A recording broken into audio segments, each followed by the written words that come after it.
There's 3 daily habits that chronic low back pain sufferers just like you make on a daily basis that you think are helping, but are actually making your situation worse. Now, I've had thousands of conversations with chronic back pain sufferers all over the world over the past few years, and all of these habits have come up time and time again. And it's not that you're lazy, or it's not that you are just reckless. You just simply don't know what it takes to actually heal chronic pain. So today, let's take time to break down what these bad habits are, expose them for the destructive things that they are, and turn things around so that you can start healing. Quick announcement, September 15th through the 17th, I'm hosting my 3-day back pain reset challenge. This challenge is all about taking you from the stretches, the injections, and all the dead-end treatments that you've been doing hoping for relief that haven't worked, and creating an environment in your body where your back has no other option but to heal. Day 1, I'll be talking about how to find the root cause of your pain and the critical first steps you need to take in order to heal. Day 2, I'll be sharing how to stop movements from triggering pain and how to feel safe doing what you love again. Day 3, how to rebuild a confident, strong back and brain that is built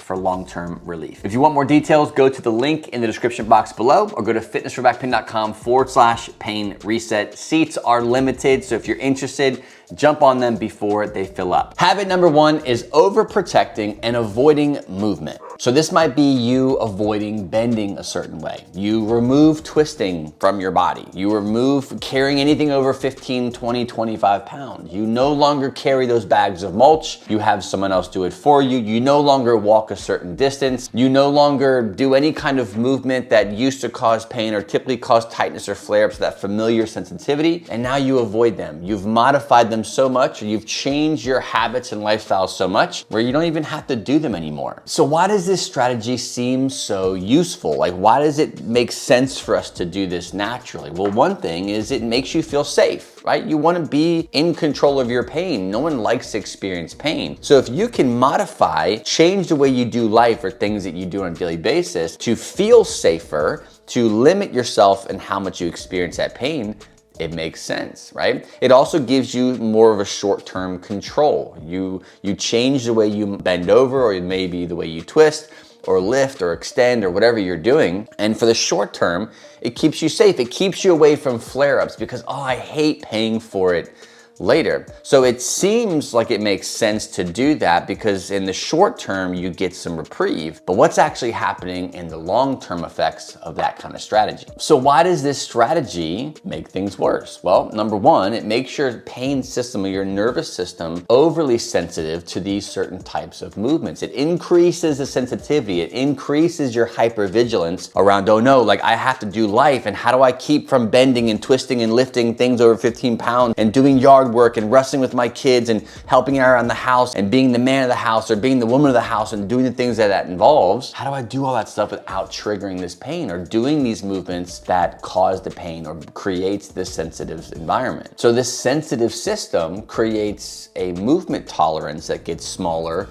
and smaller and smaller. It begins to shrink. So what used to be just kind of like a weird feeling when I bent really low, or maybe when I bent a bunch of times, now simply bending over to do anything, such as grab a towel off the floor or tie your shoes, creates a lot of fear, creates a lot of tension, tightness, pain, sciatica down your leg, whatever it may be. Now it's become so sensitive that this is like danger signals right from the beginning.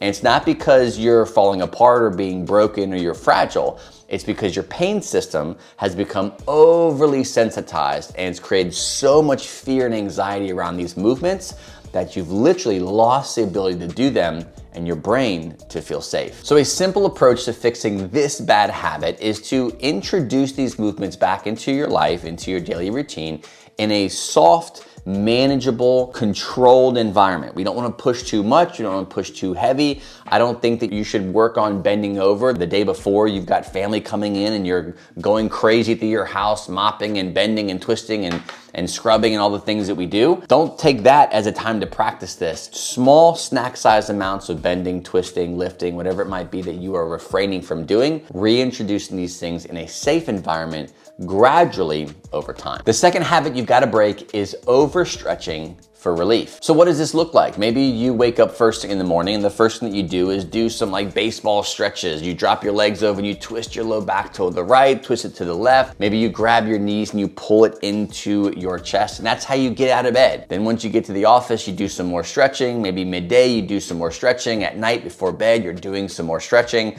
and you're just doing all of these little snack-sized sessions of stretching, which is just creating this overstretched sensation, not just in your tissues and your body, but your pain system. So why this seems so helpful is because you're getting temporary relief. You're getting that stretch reflex in these muscle bellies of whatever you're trying to. I grabbed my bicep like I'm stretching my bicep. But when you stretch your low back, your hamstrings, your quads, your QLs, you're getting this stretch reflex in a sense of your brain and body release like, that feels good. Releases a little bit of tension. You get some of that tightness that you're experiencing. You get a short-term version of it kind of releasing. But it's just what's called this stretch reflex. When you stretch a tissue, it relaxes momentarily, but then it goes back to its common state, which for you right now is overprotective and over tight. So why this makes things worse is you're pushing into a sensation that your body is creating or sending you to say, hey, like we don't like what you've been doing. We're kind of stuck in this pattern of protection, tightness, guarding, avoidance. And when you pull and you stretch, it makes it feel like you're going to hurt us. That's kind of a simple way of like dumbing down the communication between your brain and your body. But essentially you're in pain, you have back pain, you have back tightness, you stretch it, it creates this signal of like, oh no, what are they doing? And you start to stretch thinking more stretching is going to solve the problem. But when you stretch more, it creates more instability. It creates more of that pattern of like, no, tighten up, protect, keep safe. We don't like the low back to be stretched, yet you keep doing it. So you get a short-term relief. The cycle continues to relapse over and over and over. So it feels like you're always stretching, but you're never making actually true progress. Maybe you can control your pain through these bouts of stretching, but my challenge for you is what if you were to stop stretching altogether? What would happen? What would your glutes do? What would your low back do? What would your erectors do?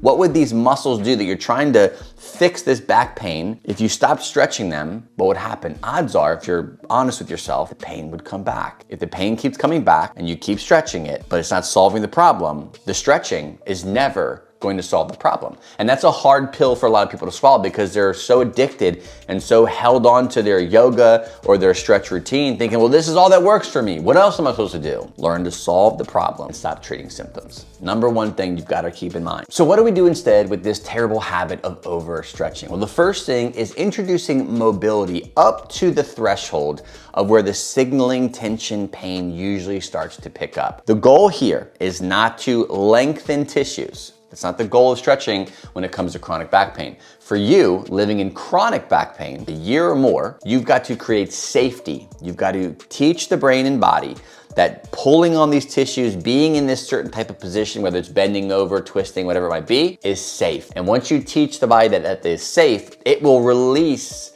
this tension that you have. Trust me. I lived in tension even years after beating my chronic low back pain. I lived in years and years of tension. Tension has always been something that I always battle.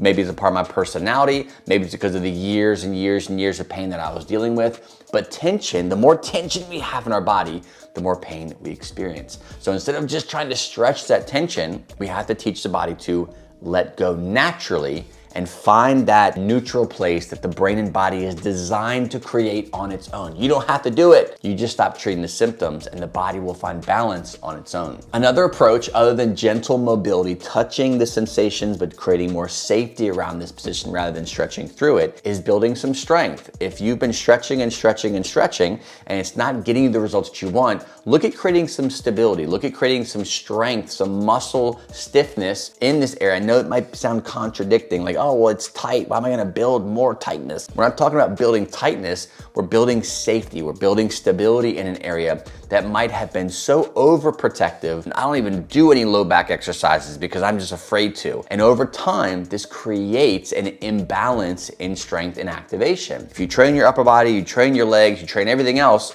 but your low back because you're afraid, there's gonna be repercussions of those decisions. So instead of stretching, what if we focus on building some strength? Very gentle stuff, simple stuff, somatic type of exercises, rebuild the relationship between contracting and relaxing. And then we go from there to like, let's actually lift some weights. What happens if I get into the bent position? What happens if I start practicing something like the good morning or the hip hinge with just body weight? Oh, I can do that pretty good. What happens if I add weight? A barbell, dumbbells, kettlebells, whatever it might be. It's a gradual progression through this approach of desensitizing the area, building tolerance in these tissues, and then we build resilience so the tightness doesn't come back. Third biggest habit I see all the time is relying on passive treatments for long-term relief. I can't count how many conversations I've had with chronic back pain sufferers who routinely go get adjusted, who routinely have a PT that is in their back pocket, always giving them exercises to do, who routinely go back to YouTube looking at core exercises, looking at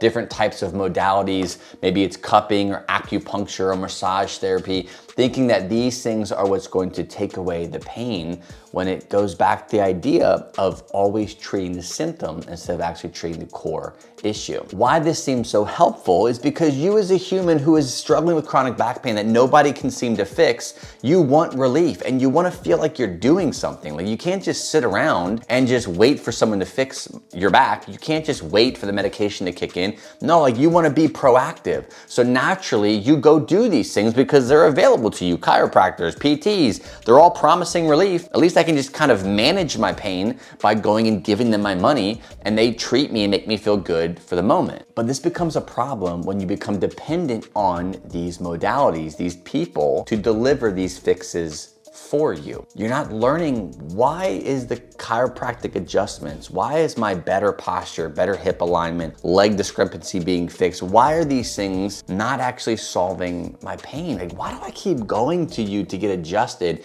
to feel good momentarily, then for you to tell me that you keep getting out of whack or that you can't help me anymore and you're gonna send me over to someone else who specializes in decompression? Like, it's just one thing after another. So you feel like you're doing something, but at the end of the day, you're just becoming dependent on these machines and these packs and these TENS units and these specialists who say touching you in certain ways is going to heal your years of chronic low back pain. And that dependency on them removes the power that God's given you to heal your body on your own, even if it takes a little bit longer, even if you have to invest in getting help, even if it looks different, smells different, tastes different than what you've ever done in your entire life. If you're doing something different and it's a proven method and you're consistent with it, you have to do something different if you want to see different results. This is one of the hardest things to work through with people who are eager to get out of pain. They want to get out of pain. They're tired of doing the things that they're doing with the medical model. They've done everything. They've tried it all, and their pain is still consistent. It still wakes them up in the morning,